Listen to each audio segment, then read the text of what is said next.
2, then 3. It looks like a set of bowling pins. Well lined up. You see Reddick to the inside of Byron. Not a very good start for William Byron at 24. But Stenhouse going up. They're going to get another one. Stenhouse outside Bowman looking for third. And you talk about Stenhouse being in this all-star race again, and we 3 wide again. Watch the bump, especially on the bottom. There it is. Yeah, you see hit that bump, slide up right into the door of Bowman, who wisely exits out the back of that 3 wide battle. They're going to go right back at it again right here, 3 wide. Whoa, squeeze play. Ooh, sure was. They're all fighting for that outside already. We talked about it, Kevin. Reddick around the old 2 for 1 there. Great pass. Yeah, and as these cars go, you'll see the air pressure start to come up, and these cars start to move around less. But they're going to run that left rear tire, really all 4 tires, as low as possible. Not the start that these Hendrick cars were looking for. Both of them, Adams Bowman second, and Williams started third. They went right to the back. Probably low air pressure, I would think. That's what it looks like, Kevin. Yeah, and you've seen Ryan Blaney make his way through half the field so far of these 10 cars, 9 cars that are on the racetrack. So we talked about that car having the capability week after week to be fast, but everybody's car is starting to come in. These guys are starting to get used to the racetrack, the grip levels of their car. No surprise, Tyler Reddick driving right to the front. You said it, Mike, fastest in practice, and he ran the most laps on the racetrack. A lot of confidence in this 45 car. Both of those 23-11 cars were good. His teammate, Bubba Wallace, was third overall. And the thing I see right now compared to Austin Dillon in front of him is he's able to charge the corner into turn 3 quite a bit harder. But yesterday during practice, Tyler Reddick, he was the guy that was moving that groove up the racetrack, and right now he's on the bottom in 3 and 4, but you see how hard he can charge in the corner right there. Good roll speed right through the center, able to give that car a little bit of gas to get that mid-corner speed up. Do you think this is an air pressure thing that we're looking at? I mean, I see that takeoff speed into the 45, and then you flip the page to those Hendrick cars, and you see them slipping and sliding around. They did not take off whatsoever, especially Bowman in the 48. Well, we heard a little bit of talk about the truck rubber being on the racetrack, so I would say some of it could be that air pressure choice, and some of it maybe that car just sliding around, some more than others, and those Hendrick cars for sure definitely didn't take off good. Reddick has not been phased by that patch of the track where they shortened up the wall at turn number 4. He's been right down there against it, bouncing through it, but not losing pace or position. Well, the tell-all of the air pressure conversation will be if this 45 fades towards the end of this heat race and those other Hendrick cars that we're talking about start marching their way back to the front. They're going to have to get going, though. Yeah, and right behind these guys, William Byron, he's figured out what he needs to do to get the pace back in that 24 car. You talk about how they didn't take off, but it seems like it's coming around.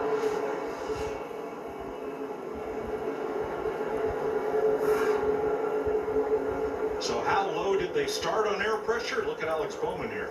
Yeah, you see that car going through the bumps, and as it'll compress again, you'll see that the bottom of that tire just wrinkle up. It looks like a drag tire. It does. Top fuel dragster, Rayler.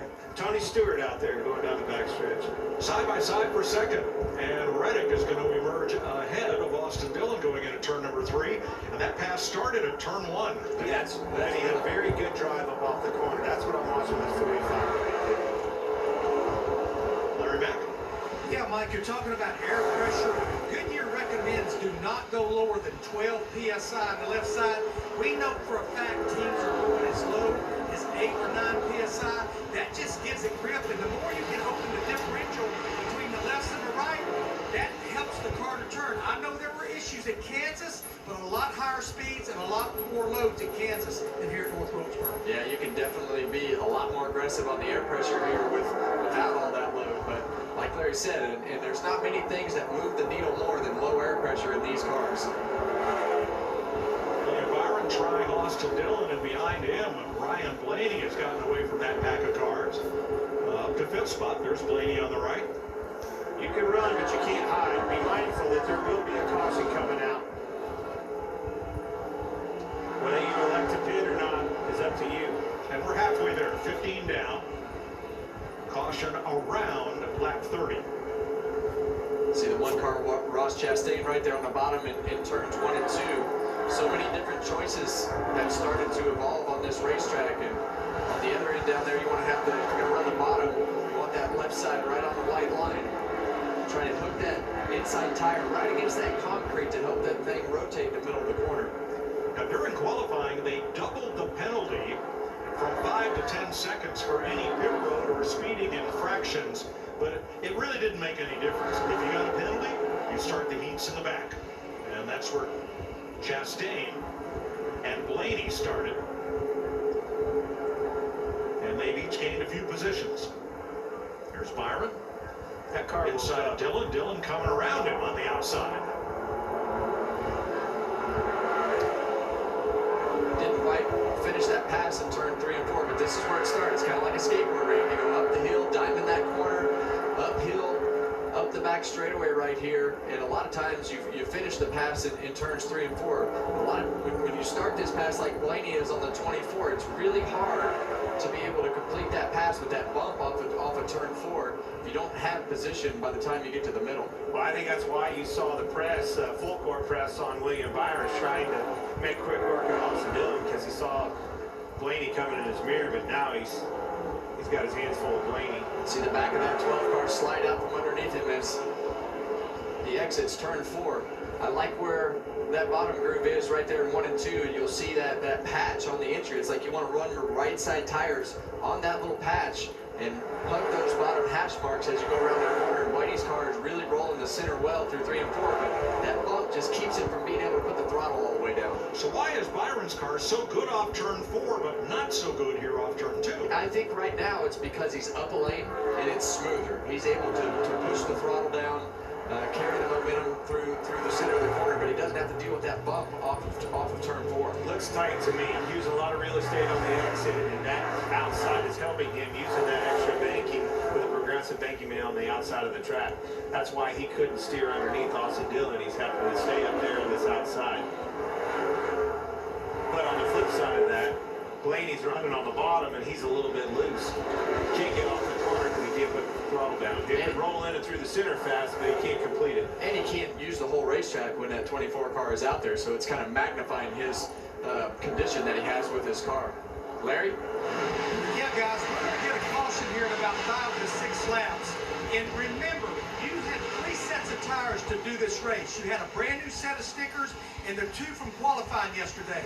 Interesting strategy on the 12 of Blaney, the 47 of Stenhouse, and the 1 of Chastain. They elected to start on scuffs. They've got their stickers laying in the pit, so I'll be interested to see, especially like Stenhouse, who's running in the back, what he does at this caution. Once again, I don't see a lot of tire fall off, though. Boy, I like that, Larry, starting on scuffs, because if you're going to have a caution in 30 laps, you're not likely to get lapped. You can't win the race in the first 30 laps, so why not start on scuff tires?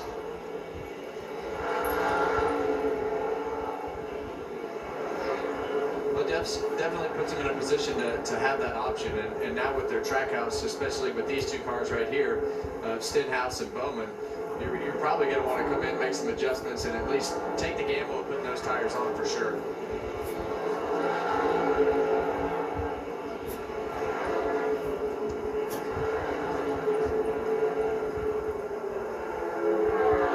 Well, like Joey Logano last year, Brad Keselowski starts on pole, and he has led the whole way, 28-29 laps right now.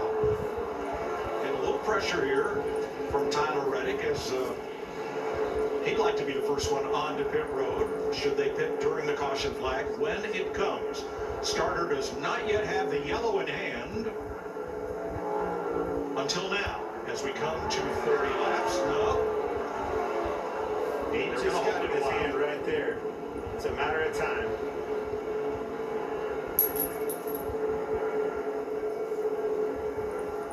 There we go. There we go. Caution down, caution down, caution down. Now, tomorrow night, during the All-Star race, the person who will hold the promoter's caution flag is going to be in the flag stand the whole race. And he's going to be, I don't want to say taunting the crowd, but kind of like egging the crowd on. Should we throw it now? Should we throw it now? How about now? It's kind of like if the race gets to be a snoozer, that's going to be the wake-up call flag. But that's tomorrow night. I sure hope they pick the right person to make that decision. A pretty impactful decision, Kevin. I got a feeling it's going to be somebody who's a real personality and showman.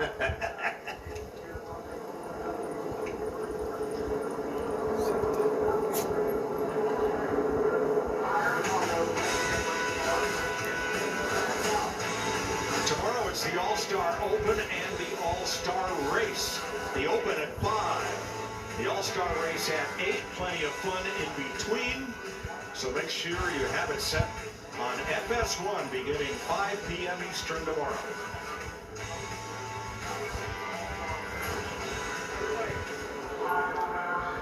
Got a lot of surprises as the pit opens up. They've got the Ford Mustang Dark Horse pace car leading the field and came to an event here last week. And darned if the North Carolina Highway Patrol don't have one kind of dressed like it, but with light, siren, the whole deal. And that will play a role tomorrow.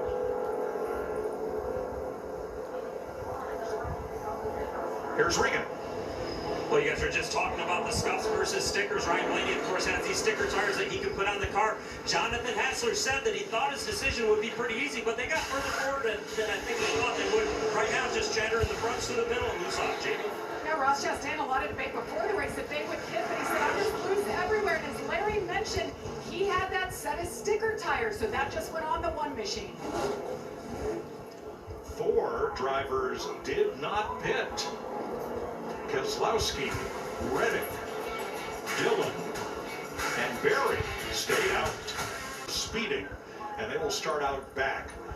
So, Keselowski, Reddick, Dillon, Berry are on worn but warm tires. Behind them, drivers on stickers. I think everybody in the garage area is going to pay attention to this. We want to know how much these tires are going to mean. You're going to see it right here. Green flag. Yeah, you see Reddick have a little bit of trouble getting those rear tires to hook up, but there you see the 24 car in the back of the 3, and that was the part I was interested in. Will warm tires or sticker tires fire off better this time? You see him shooting in the middle. Austin Dillon lost the nose in his race car, had to wait on it. Here they go, 3 wide down the front stretch. Boy, another squeeze play. Byron is not afraid to put that car in harm's way and go 3 wide. Austin Dillon holding strong on that outside too. Smoke rolling off them babies. Chastain dives for the bottom. They're still 3 wide. Now it's Berry in the middle.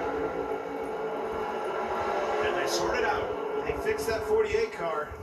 You know what? That's typically what happens. Are those sticker tires will fire off better than those warm tires. They just slide around for a lap. You see the 3 car be able to get back going. But Tyler Reddick on the inside of Brad right here.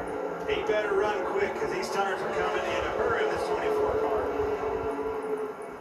They mean something, Kevin. They definitely mean something. And on these first few laps of the restart, I think it means you're able to maneuver the car a little bit better than those guys that are slip sliding around on those hot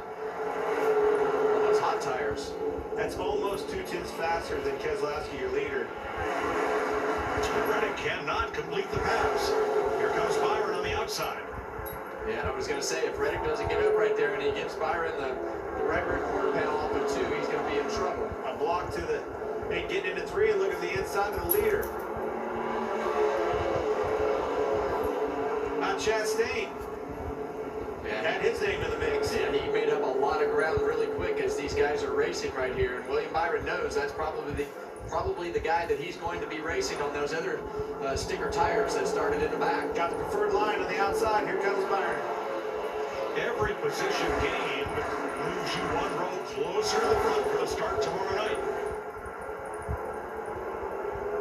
Well, we've seen a lesson learned.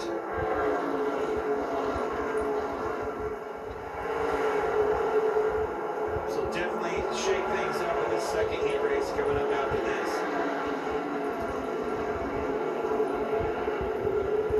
And I think right now the 45, as we saw, wasn't able to complete that pass on the 6 car with Keselowski, but William Byron definitely has the speed that he needs if he ever is able to get position on Brad. But Brad has done a good job of keeping his car up in that high lane through 1 and 2, not making any mistakes right now. That's exactly right, Kevin. We've seen it so many times here at North Wilkesboro.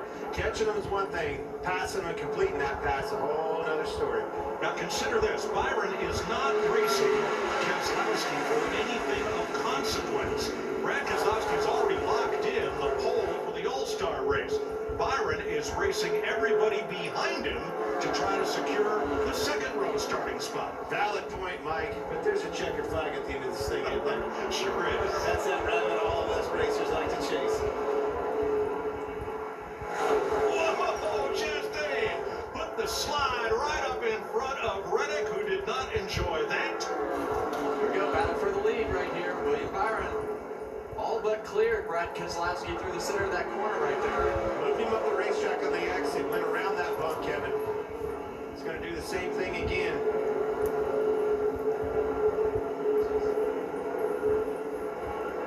Watch the way he can roll through the middle a little bit better than the leader, Keselowski, but getting off the corners, putting that throttle down, very tricky when those cars are on the outside, taking the rest of the racetrack away from him. Yeah, you see that momentum there that the 6 is able to carry. But what a change of events for the 24 car of William Byron. At the beginning of this race, we thought he was in big trouble those first 2 or 3 laps, and now he's up there battling for the lead, but they better watch this one car. You talk about change of events, that one car, Ross Chastain started tail back in this thing, and here he comes. All right, Chastain on the bottom, but don't look back because Blaney's coming too. I see the 24 car still being tight. He's slow to rotate in the center of the corner. Watch how fast that number 1 rotates the middle. And don't ignore Keselowski for being on the same tires he started the race with. He's still got really good pace. And to your point, look at the rest of them. Red falling back. He's holding his own very strong. You're right about that one car, Clint. That thing will flat cut the middle of the corner.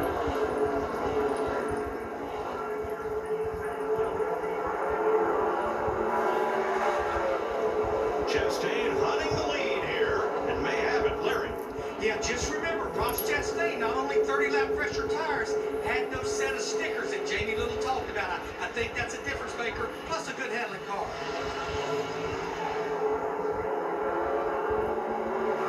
And I think when these guys run the bottom of that racetrack, Clint, they're not able to complete that pass. So I think it heats the tires up, and it takes a little bit of goodie out of that car, like we saw with William Byron back there. But Ross Chastain, his car is definitely handling a little bit on the free side. See him leaning on him right there, but he's able to turn the center of that corner, and I think he's going to have to be aggressive to finish this pass. He will. But Kevin, I like what you're saying about Keselowski. He's stayed up top almost the entire race, not abusing his tires down on the bottom. It's paying off for him. And he just keeps that momentum. And those guys, when they can't finish the pass down here in turns 1 and 2, they have to fight that bump. And every lap that they waste down there just heats those tires up. And his defense right now is just the momentum of the top lane. I mean, you're literally on a lot less banking on the bottom. I mean, it's a shorter way around, but the banking, you can see it down here in 1 and 2 better than anywhere. Watch Brad Keselowski roll. As soon as he gets into the transition of that banking, see how that car goes up the hill, turns right back down, is able to put the throttle down. Same thing we saw with William Byron with that one car. 5-6 laps battling on the bottom, and all of a sudden tires get hot, and you have to reset. The 24 has started to make a little bit of ground back up, but I think that bottom heats those tires up when you aren't able to finish that pass. Regan? Well, Kevin, to your point, he came on the radio just a couple laps ago after he had fallen back to that 3rd position, and it was instantly no grip, no front grip, no rear grip, no grip anywhere on that 24 car was the complaint, as we see some great battle right there. Now Blaney's right in the thick of it. On the inside, little contact there with Chastain and Byron. Drove right back to the front. Pit road speeding penalty. Nope. Be all right. I'll see you in a minute, guys. 3 cars fighting for second. I am thrilled for Keselowski. He has led all but 3 laps of this race, and in point racing, has not led a single lap so far this year. That's hard to believe. We covered these guys in practice, Kevin. If you remember back, a lot of these guys were fighting tight race cars, and I'm seeing that. I'm seeing the 1 car getting tight. We talked about the 24 already getting tight. I saw him, this Blaney. His car's the one that looks freer than most. 15 to go. Well, in the defense of the 1 and the 24 car right there, they were on the bottom of the racetrack like this 12 car is right now. And you've seen what it does to their race cars, and both of them have fallen back for the 6 car, Keselowski. I think I've watched enough of Blaney over the years, especially this year in particular. That car rotates the center and runs the bottom better than most, enabling him to pass more often than other cars, and I think it's because of the freeness, his ability to drive a little bit freer race car than some others. And you see the 1 car move back down the racetrack right there, almost to defend that position. Put that dirty air on the front of that 12 car. Don't let him get up beside you. Byron back to the bottom. Try to cut under Chastain. No room there. I like that they're able to move around the racetrack, and you see the 3 different lane choices, and this is no different anywhere else that we go. A little bit of contact right there with Ryan Blaney into the side of the 24 car.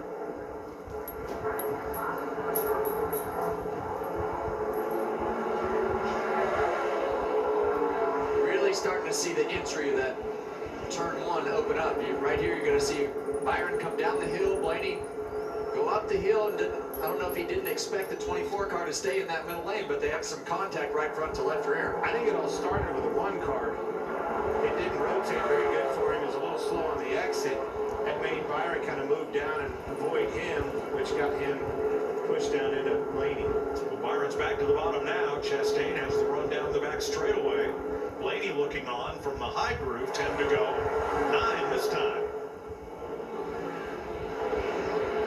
And Keselowski is running away as they battle side by side for second. Yeah, he's loving the fact that these guys are sitting back there battling for second place, not putting any pressure on him, but he did a great job defending by exactly what he's doing right there. Stay in that second lane, keep that momentum up, and let these guys behind you figure it out. So the drivers who stayed out and did not take tires are running 1st, 6th, 7th, and 8th. Only Keselowski prevailed as this battle goes on for second place. Well, but don't forget why he prevailed or how he prevailed. He's got a fast hot rod. We saw that yesterday, but he also has that track position. Has that preferred groove and did not get off of it, did not waver. You see Byron on the bottom of the racetrack,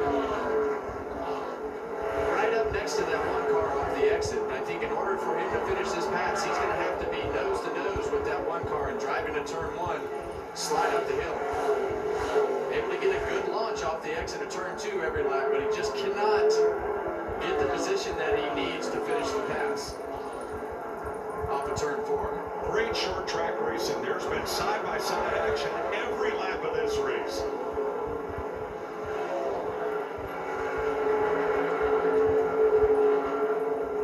To go, and Byron wants one more shot at it. And that's what happens. You see William Byron right on the back bumper of the one car. When you're struggling to finish passes like he is right here, you start to get more and more aggressive with the amount of room that you leave. Well, you get more frustrated too. That 24 car is definitely faster than the one. If he was in that outside line, the preferred line, he'd drop off from it, but he can't complete the pass.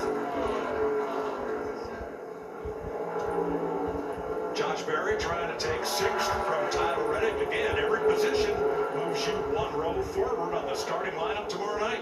Yeah, and I think that not putting tires on that 45 car has definitely put him in the back of the field. I felt like he had the best car to start this race.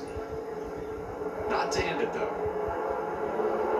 2 to go. A little bit further along right here for the 24. See him go up the hill right here, trying to use a little bit of that top banking to shoot down the racetrack, dive in that corner, and get a good run down the back straightaway. As good a shot as he's had. I think that's what it's going to take. I have to move him up the racetrack in turn 1.